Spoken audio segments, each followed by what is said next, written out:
Hey guys, what's up? I'm here to give you guys a recap on a new episode of Fruits Basket Season 2 on episode 18, or you could call the total number of episodes episode 43 overall.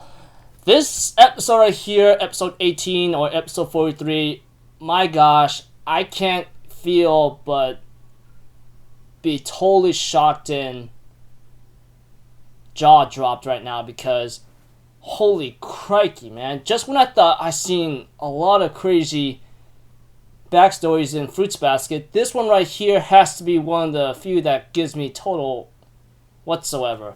Not like it's anything special, but damn, dude. Like, seriously, what the blazing pickles? So, if anything else, let's just get this started right away, okay? You know, this episode is usually about Rin, but you know, throughout this time, you know, there was a beginning of the episode where, like, you know, we see our boy Hiro-kun and his love interest. Dang, I can't believe I forgot her name. All I know is like they both are walking together. Hiro sees his mother, and you know, Kana-chan, yeah, Kana-chan. We have to it that things are looking nice, you know? I mean, they seem to be loving each other, etc. Rin just looks far away from the distance, and Hiro was actually going up to Rin and says, hey, how you doing, you know? But when Hiro sees Rin's face, you know, it was like, oh my gosh, are you okay? What's wrong? And Rin's like, nothing. Just go and enjoy your life, okay? Have what it takes. And Hiro's like, you sounded like you don't really like this at all. What's wrong with you, huh? And although Hiro is really concerned, you know, he doesn't know, etc. I don't know. But one thing for sure is like, Rin is still looking for a way to try to break the curse of the Zodiac, you know? I mean, like, the episode and the scene shows where Rin tries to ask Guruni or Shigure-san for help, but apparently he does not know. Even he cannot get too close to Akito, and even if Akito does allow it, he will not be able to find much of anything, which really, really sucks hard. Which I go like, gosh dang, man, this girl's going at it to trying to find a way to break the Zodiac curse whatsoever, you know? All together in somewhat ways. And, you know, she ends up going to a storehouse to try to look for something, but she ends up fainting out and possibly loses it, you know? And we had to it that eventually she does see Haru with Akito, and she ends up having to, like, go to Guruni's house, etc. But later on, she will see a shadow of Toru, or should I say she sees Toru, and she freaks out, saying, Mommy, Daddy, please, forgive me, don't hurt me, don't yell at me, please, please, please, please, don't do this to me, you know? And Toru could only hug her in comfort, realizing that she's really having a mental breakdown, you know? And Shigure realizing trying to figure out what's going on, sees Toru, like, hugging Rin and realizes that Rin is at his home. Eventually, we get to know the backstory of Rin herself. You know, she was just a little kid, and you know, her parents are putting up this stupid act of having to care and love her. And it looks like to me they actually hate her, which really shocked the living hell out of me. I mean, I know I've seen some parents that could hate their own kid, but gosh dang, if you really are that angry or you don't really like your kid at all, why did you make one in the freaking first place, huh? Why did you even bother to fall in love and try to have one in the first place? Sometimes, you know, when I see parents or even see certain media like saying, oh, I don't want you, I don't care about you, why the hell did you have them in the first place then? What the man? Even for me, like, if I had that happen to me, guarantee I would be snapping out, and I possibly would be dead by now because I'd be living a street thug gang-banging life. But aside from that, okay, enough for me, what is, or something, and me being cringy about it and overreacting on it. Rin, her parents really hated her. It looks like they didn't want her at all. Rin fainted out and she was in the hospital, and you know, her mother and father sees her there after the hospital calls her parents, and they say, oh, do whatever the hell you want, we don't want you, we hate you. And you know, Haru was the first one to find Rin on the floor, you know, and you know, Kyo's adopted father, you know, would be the one to help her out, you know. Eventually, Haru and Kyo's adopted father would hear that hear these from Rin's parents by saying, oh, we don't want you, we hate you, you do whatever the hell you want. And Hatsuharu in total anger and rage going, what the hell is wrong with you? You understand she blames herself with what's going on here, huh?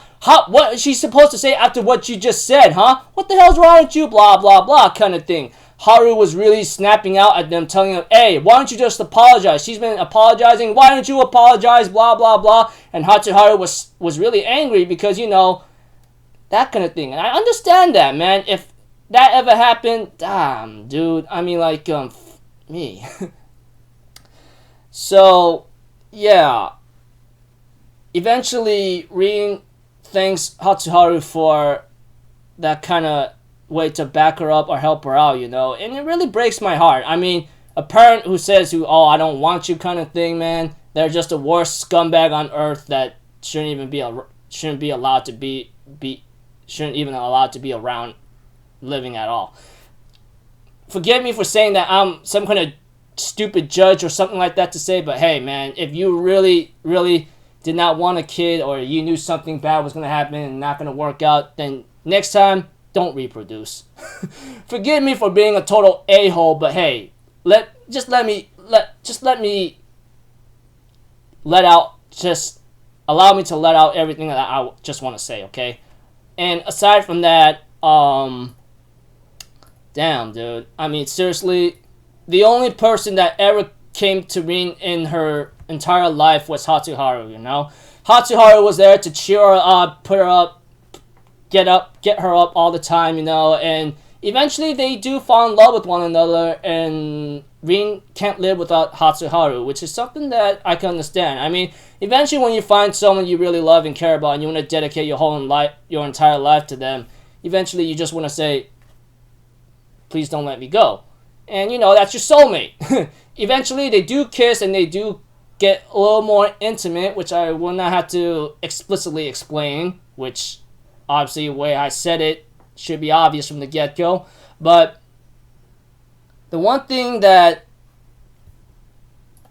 gives me more of a shock factor is when Akito interrogates Rin about you having to hang out, dating Hatsuharu, that kind of thing. Eventually, Rin could not hide it, and Akito says, who's the one to do too, I freaking hate women. I'm thinking in my mind, what the hell are you talking about? Are you really that much of an a-hole? Which we later on see more of an a-hole personality of Akito, where Akito tells Rin oh, I don't want you, you're just a scumbag, that kind of thing. And Akito pushes Rin out of the window and she falls. And Hiro will be the one to see that and drops the very things he dropped, some maybe snacks or crackers whatsoever, or gifts that he maybe want to deliver, and tries to run to Rin, but we have to it that Rin falls and ends up thinking in her mind, I'm so sorry, Hatsuharu. I know I've been on you and you've been on me, but I'm gonna release you from this thing, And eventually she ends up falling and possibly hit her head on some kind of rock possibly or something else, and she ends up fainting out in her backstory. And the episode ends up with Rin having to rest on Toru's bed, as she ends up crying so badly, And Rin can't really live without Hatsuharu, but she knows that he's the one that's going to get hurt, and she does not want to see that happen to him. Yeah, this entire episode is really about Rin herself, It really breaks me apart right now to see such thing, and everything all together. I knew Akito would be such a a-hole, which has always been shown throughout at least the first season and this season, etc. But I never expected that Akito to be that much of an a-hole at all, that kind of thing. Call me Mr. Crazy Milonakis for not trying to cuss, but hey, man, I'm trying to control my cussing, and aside from me being cringe and being a effed up judge or jury kind of thing, hey, man, I mean, Rin is not loved by her parents. They never wanted her. They decide to tell her tough off, what I understand in simple explanation or understandings. And Hatsuharu was her own Hatsuharu was only Rin's number one light, and Akito is trying to break things up, saying, "Oh, I hate women. You are not. I don't want you. Kaboom! I'll push you out of the damn window."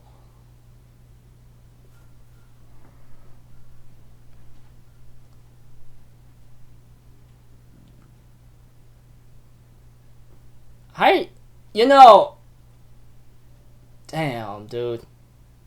I really don't know where to go or even to say. I mean, I'm just shocked. My jaw drops, and I don't know where to begin, man. I mean, like, frick. I know I'm gonna repeat myself. I knew Akito was a freaking a-hole after seeing first season and this season, but damn. A god willing to do whatever it pleases. Tell me, does that kind of god really exist?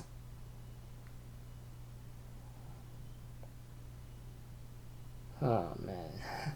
Anyways, I'm gonna have to stop it here, guys. I got nothing else to say. Rin, I hope you get back up, and I don't know about this curse whatsoever, but this is just like